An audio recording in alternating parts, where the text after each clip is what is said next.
So I often think about the fact that if I could make an income decorating and curating my own library, I would be all over it. That's what I would do for the rest of my life.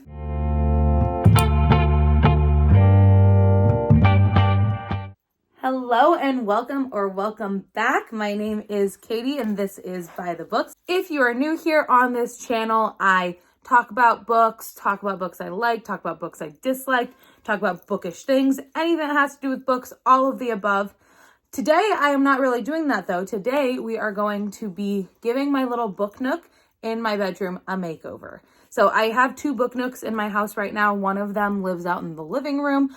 That one is not currently in use because our Christmas tree is there, but I do have one in my bedroom. The one in my bedroom leaves a lot to be desired though. So I have a little chair, that's pretty much it, and nowhere really to store my books. My TBR cart sits next to my other book nook, and I feel like I need something to go in this one. Also, on an unrelated note, I am running out of space for my books. And when I say I am running out, I have run out of space for all of my books. And I have a huge stack that's sitting on my dresser. I would love to find somewhere else to put them. Unfortunately, living in an apartment, I do not have the ability to create one of those big, beautiful libraries that I would just love one day. But for now, I'm working with what I got. So I have this bare space right here where my vanity used to go. That is in my bathroom now. And I'm going to be putting, if you haven't guessed yet, this bookshelf there. Now, I don't want it to just be for books. I want it to have like these cute little accent things and things like that. So I'm going to see what I can collect from around the house to decorate that, because I'm also not trying to break the bank on this. So essentially what I'm going to be doing today is building this shelf, seeing what I can do to make it fit my aesthetic and fit the vibe that I'm looking for within my book nook that's in my bedroom. Maybe a little overview of some things that I am really anticipating reading in the upcoming year. So I'm really excited to get started. I have been dying to have somewhere to put my books in my bedroom, but I'm really, really excited because it's finally happening. So without further ado, I'm going to go ahead and get started to transform this room and make it feel a little bit more homey, make it feel a little bit more inviting, and just put myself in the perfect space to finish out the year. So without further ado, let's build this thing.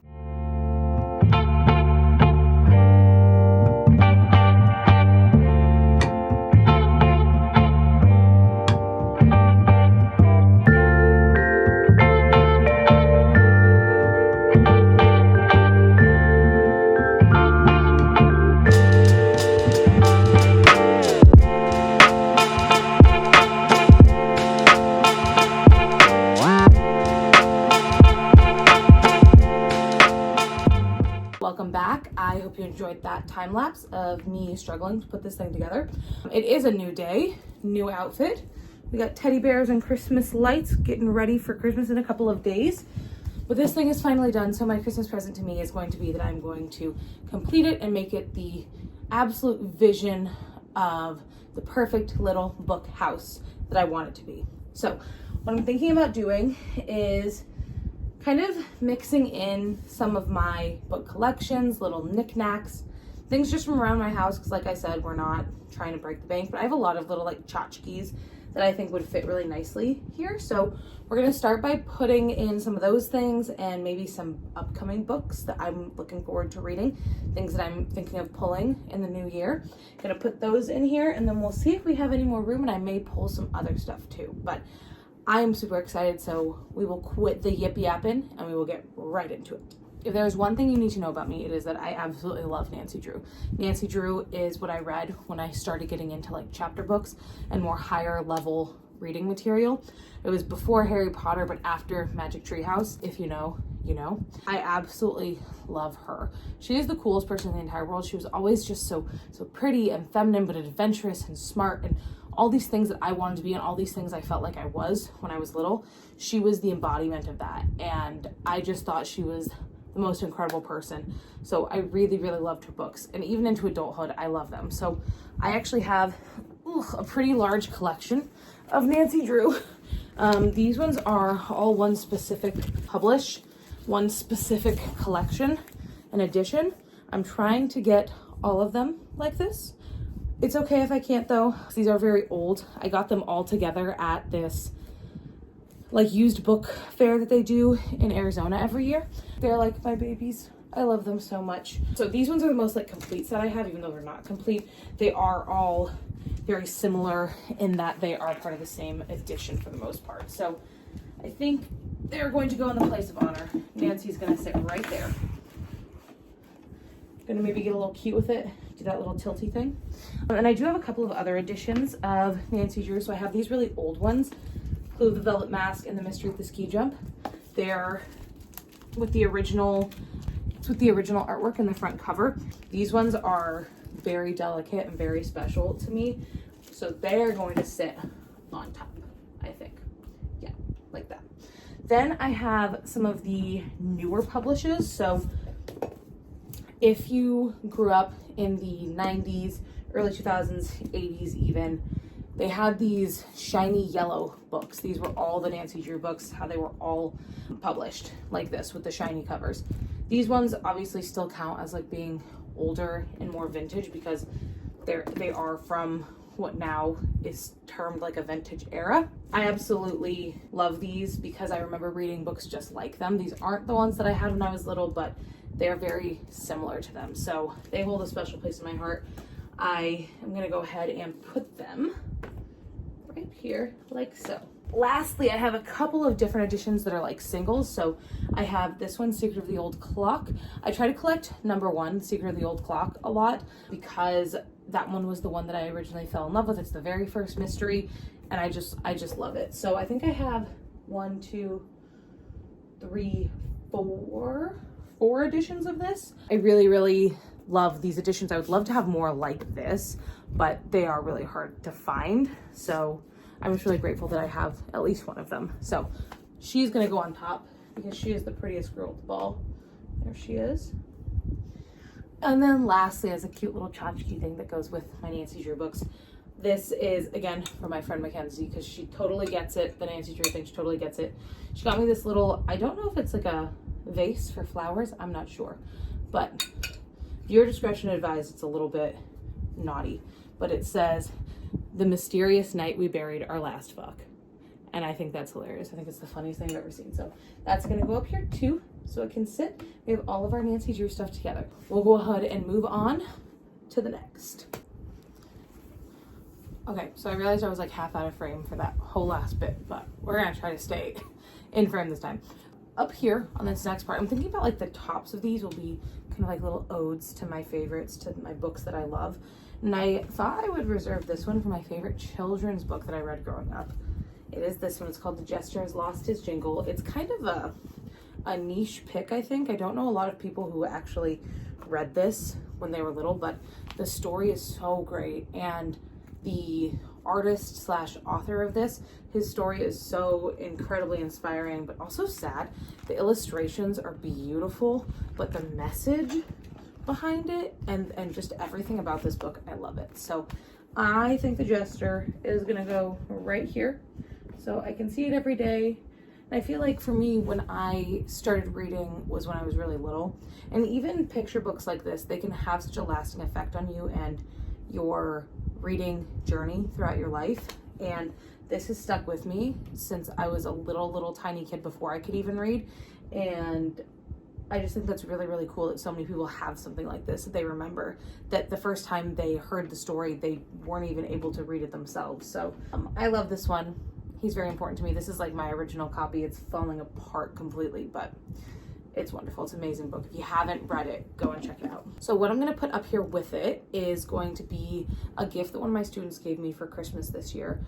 It was so incredibly thoughtful because she knows I love like antique things. She knows I love books. She knows I love cats.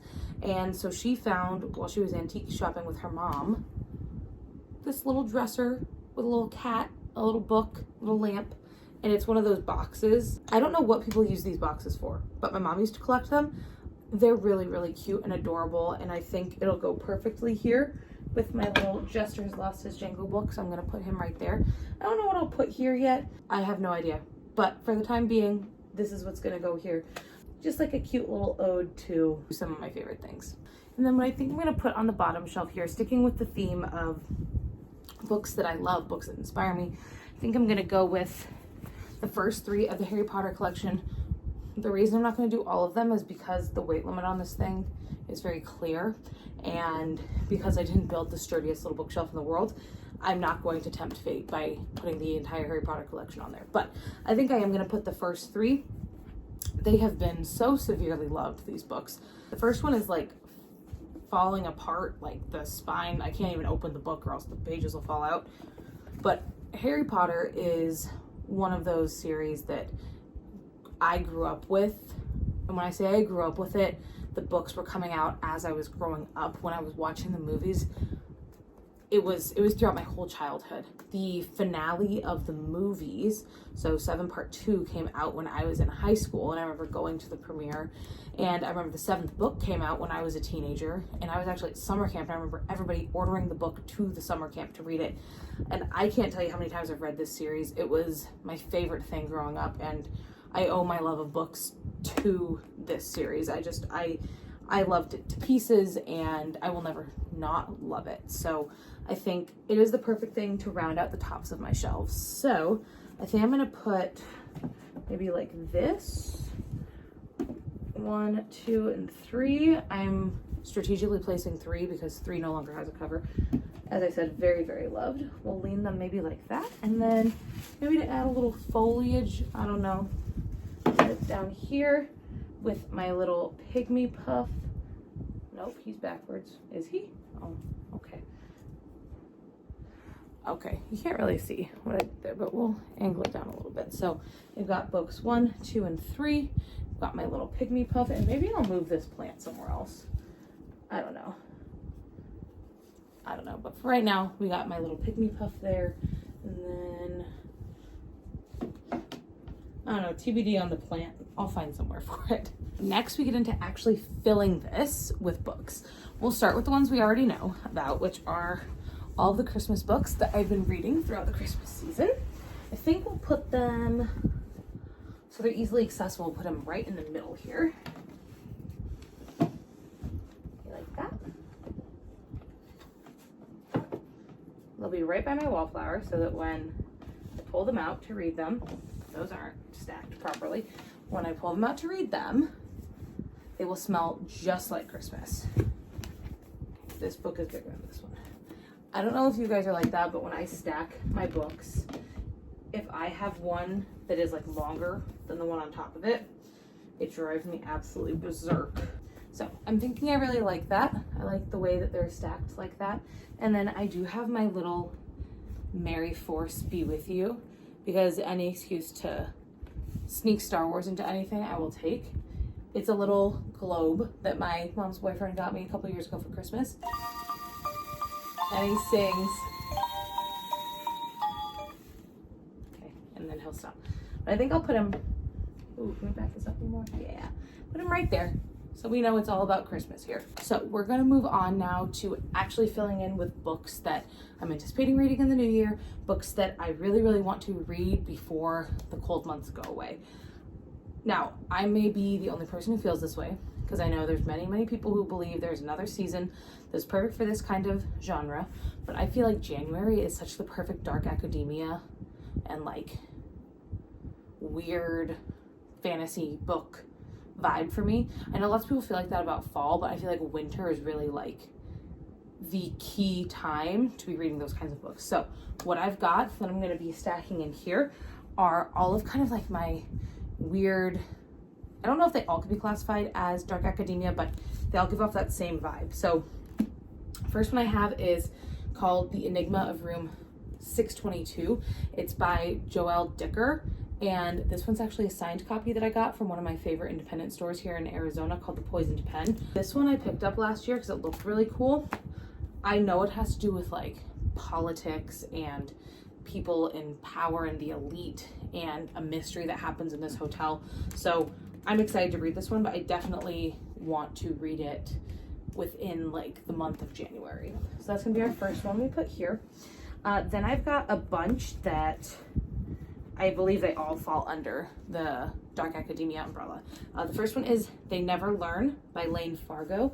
I've heard really wonderful things about this one.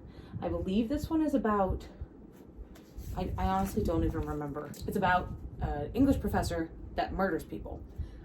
that's just kind of like the bare bones explanation. I don't even know if that's 100% accurate, but I heard people saying such wonderful things about this, trusted sources saying such wonderful things about this. So I'm excited to read this one. Again, I feel like it fits perfectly into the January vibe for me.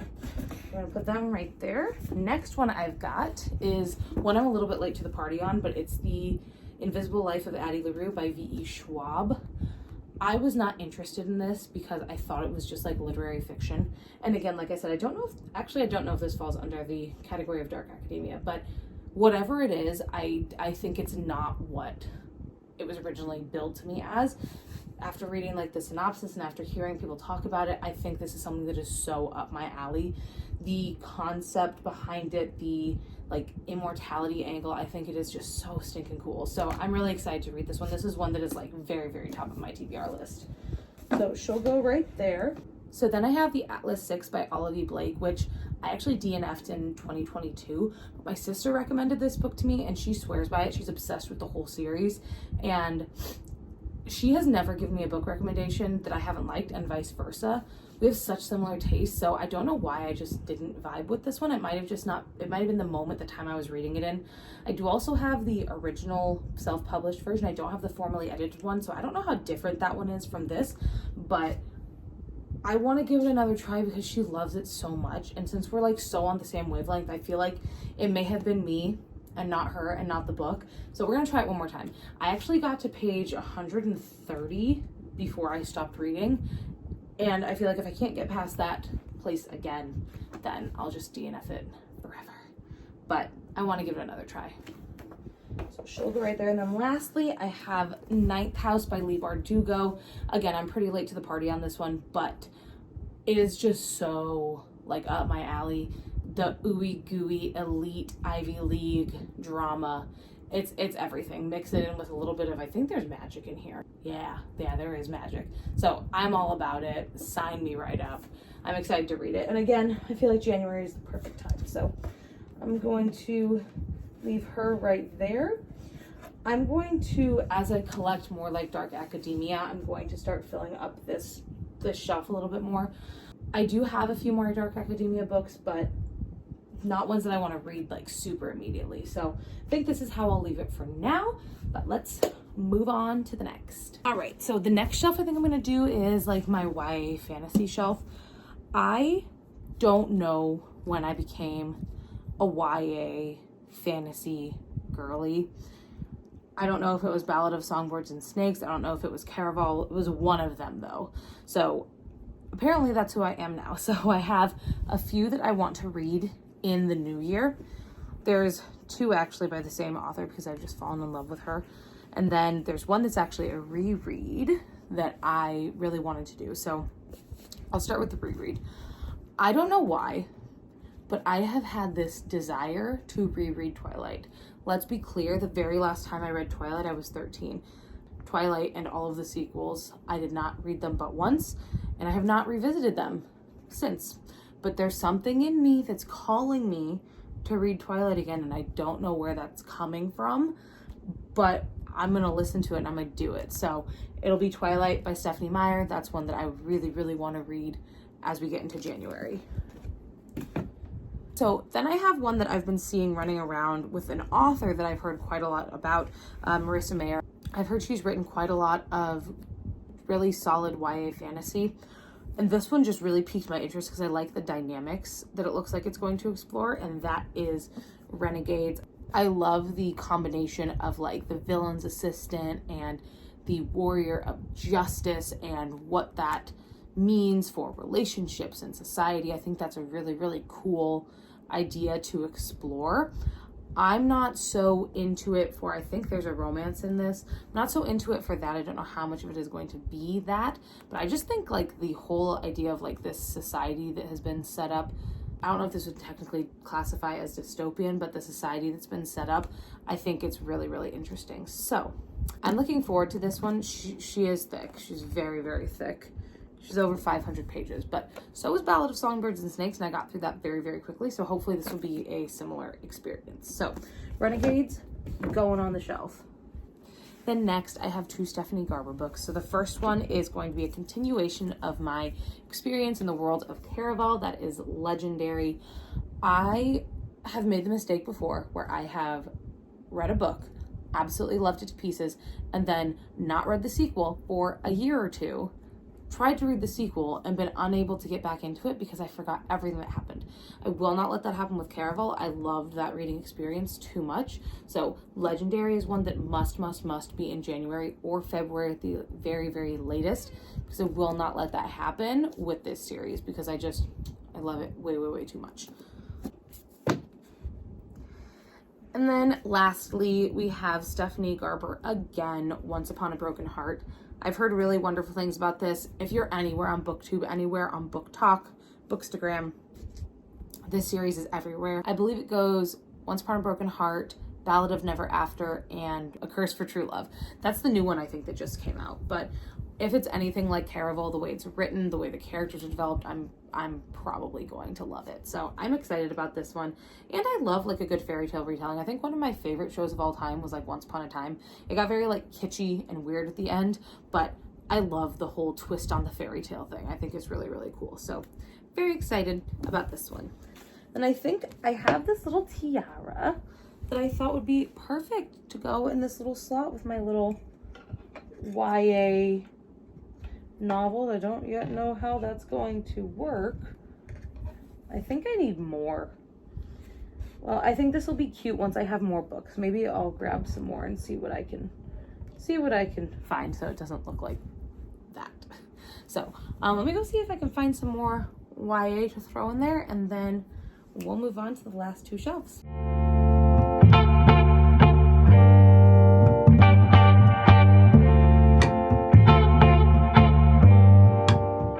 And then lastly, on this bottom shelf, I think what I'm going to put here is like my thrillers and mysteries that I want to read. I don't have a whole lot right now. I'm gonna have to really work to improve some of these shelves, but I'm gonna at least get started with what I have so far. So the first one that I have is The Last Word by Taylor Adams.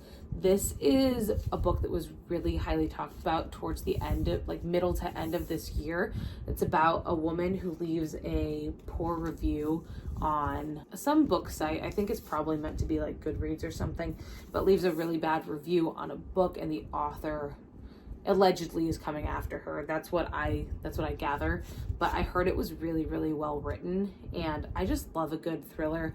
But the problem is thrillers are so tricky because not only do you have to provide a really solid twist at the end for the reader, it has to feel like it's coming out of nowhere, but the breadcrumbs have to have been laid so that it makes sense. There's a lot that you have to take into consideration when you write a thriller. So when you find a really, really good one, it's like finding gold, truly. So I hope that's what this is for me, because I've heard such amazing things about it. So I'm going to add this to the pile. And then this book I've been trying to read forever. I wish I could figure out why I can't get myself to read it, because I want to read it so badly. But it is Rock, Paper, Scissors by Alice Feeney. Again, very late to the party. Same as what I said before. Heard it's really fantastic. Really, really great twist. And if a book can pull that off, you can sign me up. This one I have been dying to read for a really long time. I couldn't find it for a while, and I did finally find it at a used bookstore, and it's called Night Film by Marisha Pessl. I think this is one of the coolest forms of storytelling that I've ever seen. From what I gather, it's a crime novel. It's like a thriller crime novel, but from what I gather, it's like you're almost trying to solve the mystery with the people in the book. So there's like newspaper articles and evidence, and so it's like anything and everything that they have in the story that they're using to help solve the crime, you also have in the book. And yeah, there's like traditional like narrative structure too, but I just think it's so inventive and so cool and so creative, and I have been dying to read this, but it's hefty. I've not yet been in a place where I'm ready to read it, but I do know that if I'm going to read it this year, I want it to be at the beginning of the year, because I want to feel that sense of like accomplishment before I get into the rest of the year. And I feel like this is very much either like a winter or a fall book. So if I don't get to it in like winter, springtime, I will get to it at the end of the year, hopefully. So the last one that I have is called The Woman in the Library by Sulari Gentile. This one is kind of like literary fiction, but more of like with a thriller backdrop. It's basically about a woman who is at the reading room in the Boston Public Library, and she hears a scream. Someone, I assume, dies, and there are 4 people, including this woman, who are stuck at this table. They're in lockdown because they've locked down the library, trying to figure out what happened, and they just start kind of talking to each other. So it's it's giving like 9 Perfect Strangers, but in this kind of different setting, which I really, really like. I love kind of like that breakfast club vibe where you have strangers who come together and share an intimate moment in time, get to know each other on a level that no one else knows them. I think that's such a cool trope, and then you're putting it into like a thriller style story. I think it's really cool. So this one I'm really excited to read, and this one I do want to read soon, because I feel like when I find books like this that aren't overhyped, that I haven't heard about, I will forget about them if I don't read them soon. So I'm putting this one like right at the top of my list so that I do not forget about it. So I'm just gonna go right there. And I think I'm kind of looking at it. I like how everything looks, but the only thing is I think I am going to switch this. Yeah, I'm gonna switch this like this. Yeah, oh God. There goes that A+ structural integrity. I'm gonna switch that like that, since it's, yeah, now it can kind of be opposite. I think that looks cuter like that. Obviously, it's not 100% finished, but I like how it looks so far. I will definitely be adding things to it, but now I feel like I have this really cute, cozy little area where I can just kind of like enjoy my reading space. It feels cozy. It has all my favorite things on it that I can look at and just smile about. So I'm excited to get reading in here. I'm excited to put this little area to good use. So if you've stuck with me and you are still watching, thank you so much. This was so much fun to put this together, and I think it's going to be even more fun to enjoy as the months pass and as I get back into reading. I am really excited about a lot of these books that I have on my TBR, and I cannot wait to share those reviews with you when I am finished. If you liked this video and want to see more, please go ahead and hit that like button and that subscribe button. As always, let me know if there's anything you want me to review, anything you want me to do, and I will see you guys next time.